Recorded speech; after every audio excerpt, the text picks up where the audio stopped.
আসসালামু আলাইকুম, সবাইকে স্বাগতম জানাচ্ছি আমার নতুন একটা ভিডিওতে। সবাই কেমন আছেন? আমি তো আলহামদুলিল্লাহ ভালো আছি। তো এখানে হচ্ছে আমি মোমো বানাচ্ছি। কারণ হচ্ছে বাসার খাবারগুলো একটু হেলদি হয় এবং সবাই মানে পেট পুরে মন মতো খাওয়া যায় এজন্য। আর আম্মু আমাকে হেল্প করতেছে। এর আগের ভিডিওতে আপনারা একটুখানি ফুটেজে দেখেছেন আমার হাত অনেকখানি পুড়ে গেছে। তো এজন্য একটু কষ্ট হচ্ছে। এজন্য আম্মু আমাকে হেল্প করছে। যাই হোক, আজকে কিছু কথা বলবো হচ্ছে নতুন প্রজন্মদের জন্য।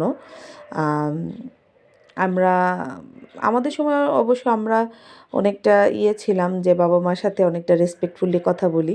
এখনের প্রজন্মও যথেষ্ট সচেতন। তারপরও বলবো যে বাবা-মা বেঁচে যতদিন আছে তোমরা প্লিজ তোমার বাবা-মাদের সাথে ভালোভাবে আচরণ করবা, সম্মানের সহিত আচরণ করবা।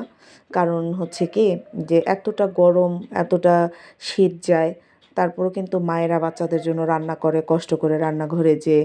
যতটা শীত হোক তারা পানি ধরে রান্না করতেছে, পোশাক ধুচ্ছে, ঘর পরিষ্কার করছে তোমাদের জন্য। বাবারা আয় উপার্জন করতে, যত গরম হোক, যত শীত হোক, যত শরীর খারাপ হোক, তারাও তোমাদের জীবিকা নির্বাহের জন্য বা পরিবারকে ভালো রাখার জন্য, পড়াশোনা খরচ চালানোর জন্য, তোমাদের স্বপ্ন পূরণের জন্য বাহিরে যে বাবারা কাজ করতেছে।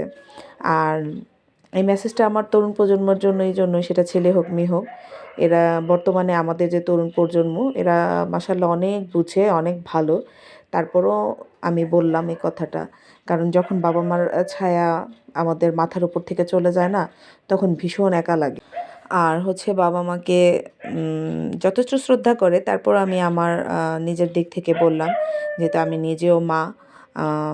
তো এই জিনিসগুলো আমি ফিল করি। আলহামদুলিল্লাহ আমি এ যাবৎকাল পর্যন্ত আমার মায়ের সাথে যথেষ্ট ভালো ব্যবহার করার চেষ্টা করেছি। বাকিটা আল্লাহ জানে কতটুকু আল্লাহ আমাদেরকে কবুল করেছে।